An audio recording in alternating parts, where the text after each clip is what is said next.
so let's get into power meter types.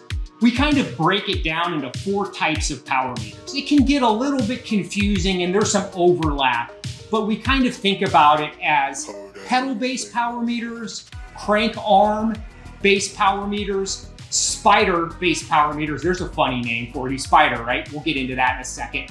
And then crankset-based power meters is kind of the 4th bucket or category that we talk about. So let's talk about pedal-based power meters. They're definitely one of the most popular types of power meters. And now you can get power meter pedals from a big range of manufacturers. Favro, Garmin, Look, SRM, Wahoo. I'm probably forgetting a couple of names, but lots of manufacturers make pedal-based power meters. And they're popular for a few really key reasons. One is ease of installation. You can just install them on your cranks like any other pedal. You know, 5 or 10 years ago, some of the first pedal-based systems installed with some funky tools, and you had to set installation angles, and they were a little bit more work. But nowadays, pedals just install like any pedal. So installation is very easy. That also means they can be moved from bike to bike, right? We all have, or some of us are fortunate enough to have multiple bikes. Well, if you buy a set of power meter pedals, oftentimes you can move it from bike to bike. So that's a huge advantage to a pedal-based system. And then the third thing that stands out is compatibility, right? A pedal-based power meter is going to be compatible with just about any bike.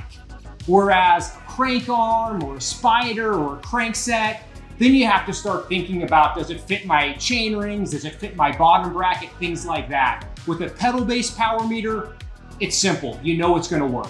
Pedal-based power meters usually come in 2 versions, single-sided pedals and dual-sided pedals. Now let me clarify what that means. With both systems, single or dual, you're going to get both a left and right pedal. The difference is with a single-sided system, the power sensors are going to be in one pedal only. Whereas in a dual-sided system, you're going to get power sensors in both the left and right pedal. With a single-sided system, you're going to have power sensors typically in the left pedal. So the way that power meter is going to work is it's going to measure the power that your left leg is generating, and then it's going to take that power and it's going to double it, because it needs to approximate your total power. So if you're riding along at 200 watts, and let's say you're lucky enough to have perfect power distribution, and your left leg's doing 100 watts and your right leg's doing 100 watts, it's seeing the 100 watts from your left leg, and it's gonna double that, and you're gonna see 200 watts on your bike computer. Great. The dual-sided pedal has sensors in both pedals, so the pedal can be a little bit more accurate because it's not having to double left-sided power. It knows exactly how much power your left pedal is producing, exactly how much power your right pedal is producing. It simply adds those numbers together. And in some situations, it can be a little bit more accurate because it's not having to double left-sided power. Okay, let's talk considerations or pros and cons, right? Because there's always things to consider on every type of power meter. And we try to always be really candid with customers on things that they need to think about or be careful about. Well, with a pedal-based system, there's really no major drawback. I think the 2 things that come to mind, one is compatibility with cleats, right? If you're, say, a Look Keo rider, well, then you need to make sure that you find a pedal that fits Look Keo cleats. Maybe you like SPD cleats. Well, then you need to find a mountain bike pedal that fits SPD cleats. Again, with so many pedal-based power meters out there now, there's really a version for every cleat. In fact, Wahoo even makes a version that fits speed play cleats. So your bases are pretty much covered, but that's one thing to think about if you go the pedal-based route. Okay, let's talk about another power meter type. And the next one we'll talk about is what we call a crank arm. And we'll use this 4i as an example. And this is a left side crank arm. And what 4i does is they put the sensors right there in the crank arm. So it's literally measuring power in the crank arm. And as you ride, the crank arm flexes ever so slightly, and the strain gauges that are in this sensor are able to measure that deflection or torque. And that's how these power meters calculate your power. SRAM also makes a left side power meter, but theirs is a little bit different. Let's take this rival power meter, for example, and SRAM makes several popular options. They make some for force, they make an XO and an XX for the mountain bike, all like this. And SRAM has the crank arm and the spindle all in one piece. And instead of measuring power in the crank arm, their sensors are actually in the spindle. So that works a little bit differently, and the power deflection is measured in the spindle itself. But it's similar to the 4i in that you're replacing the non-drive side crank arm on your bike. So what are some pros or cons to crank arm based power meter? Well, some of the pros are, one, affordability. Since you're just buying a left side crank arm, it's going to be more affordable than a set of power meter pedals or an entire crank set, at least in most cases. There's some carbon-based crank arms that can be a little bit pricey, but usually a crank arm is going to be one of the more affordable power meters and a great way to get started if you're new to power. It's also going to be fairly lightweight. Now, all power meters are going to add some weight to the bike, right? Because you're adding strain gauges and sensors. So there's no way really to add a power meter and not add some weight to the bike. But a crank arm based power meter, oftentimes the weight addition is going to be very minimal. On this crank arm, this 4i, for example, I think you're adding 10 or 20 grams of weight to the bike. That's practically nothing. That's, 10 or 20 paper clips, for example. So it's very lightweight. And another advantage to these, ease of installation. Now, maybe not quite as easy as a set of pedals that's just gonna screw right into your crank arms, but installing a left side power meter is really easy to do. And 90% of our customers can, easily do this by themselves in their garage. Okay, considerations, right? Well, left side, it's gonna measure left side power. Whereas with pedals, you have an option to buy a set of dual-sided pedals that are gonna measure power from both legs. That's not an option with these. You're only measuring left leg power. And then I think the only other consideration I would say with something like a 4i is frame compatibility. And let me explain what that means. As your non-drive side or your left crank arm is turning, and as that crank arm passes your chainstay, on some bikes, the crank arm sits so close to the chainstay that this sensor can actually hit or interfere with your chainstay. Yikes, that wouldn't be good, right? So that's something to pay attention to.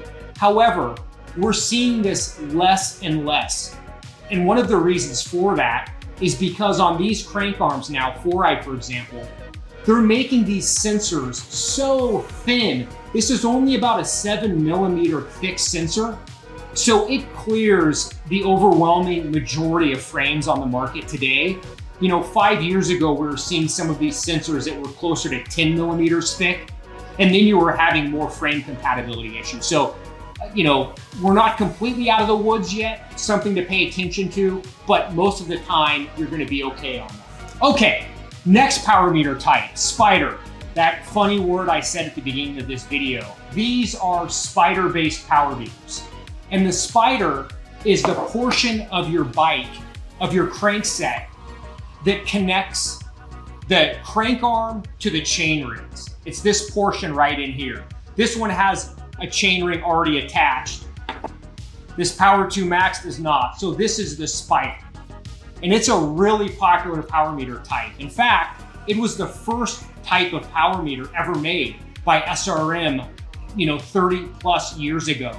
And the spider remains one of the most popular power meter types. And one of the most heavily adopted by the professional peloton for whatever that's worth. They're proven, they're accurate, and they're reliable. And they're found on many of our staff bikes as well. We just think that they're, a wonderful way to measure and record your power. So one common point of confusion with a spider-based power meter that I just want to address and get out of the way right up front is how they record power. More specifically, are they recording left or right or dual?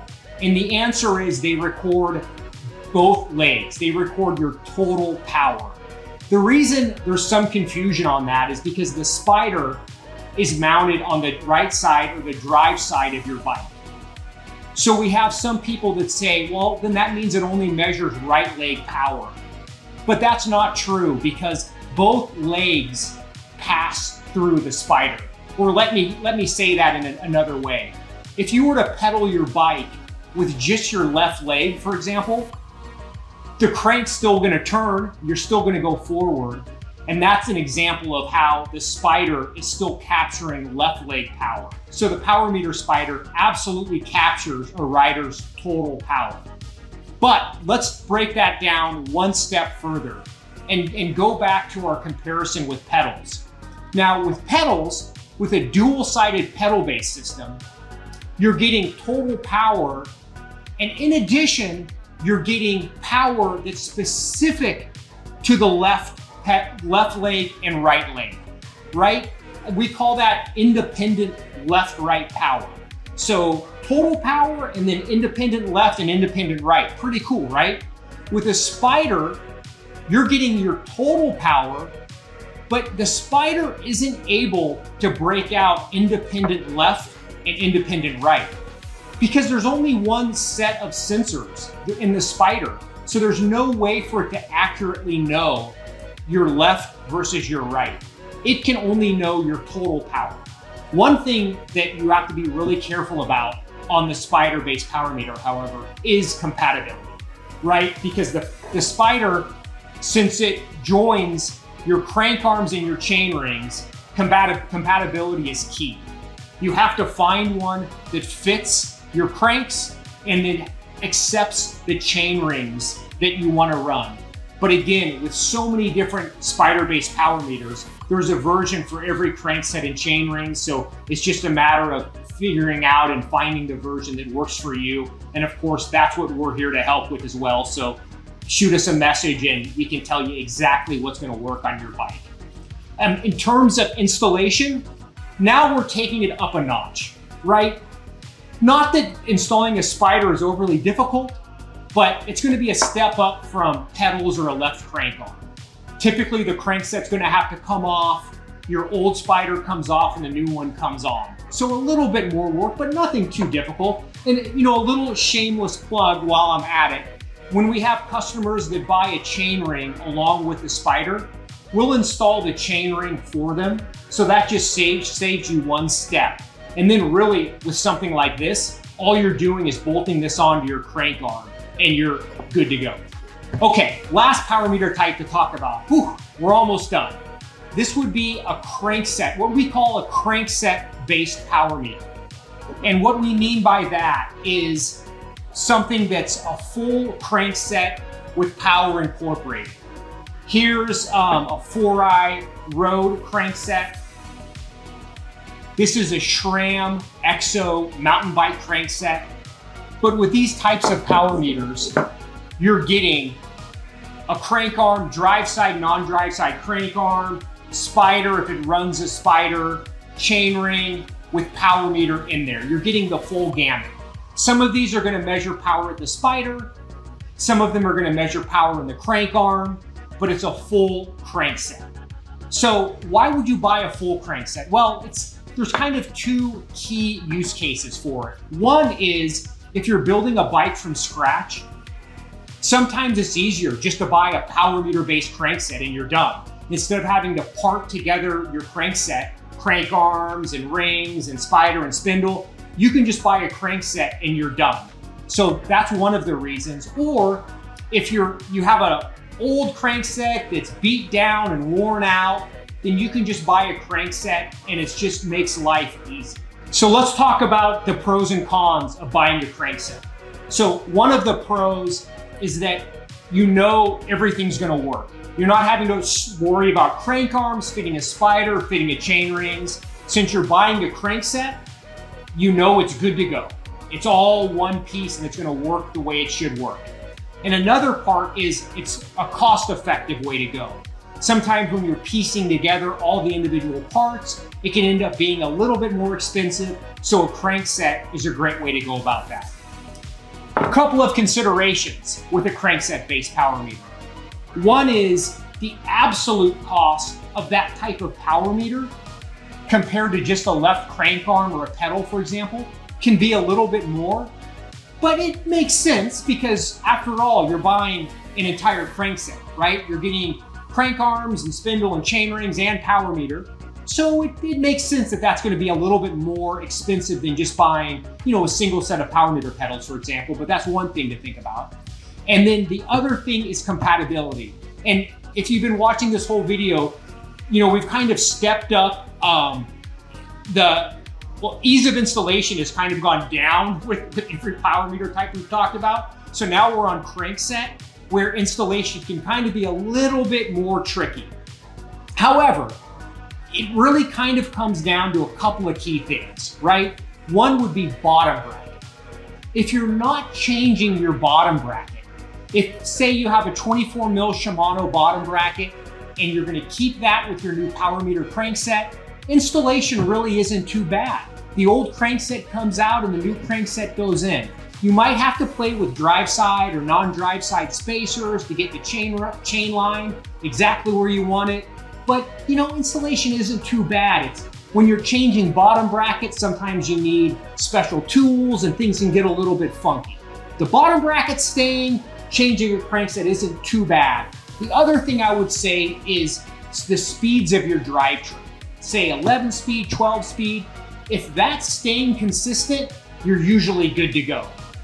But let's say you have 11 speed and you bought a new fancy 12 speed crankset, well, then you're usually having to change cassette and chain and things can get a little bit more funky. So it kind of comes down to if you're changing out bottom brackets and changing the speeds on your bike. If you're not, then installing a crankset-based power meter can be pretty simple as well.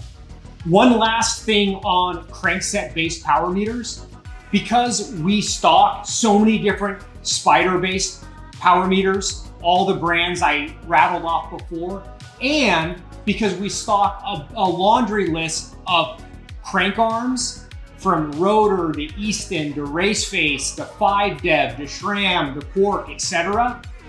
We allow customers on our site to really build the crankset of their dreams. They can spec pretty much any spider with any crank arms, with any chain ring, and really build a one-off, unique crankset, spider-based crankset.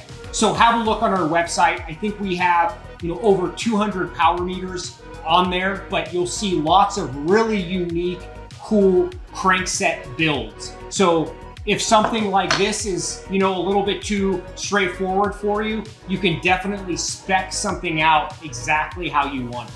So I think that's about as deep as we want to go in a video like this, comparing the different power meter types. But I hope that clarifies some of the pros and cons of the different types and some things to think about as you're trying to up your game and maybe put a power meter on your bike. By all means, reach out to us if you have questions. We really pride ourselves on customer support and being clear and thorough on this stuff.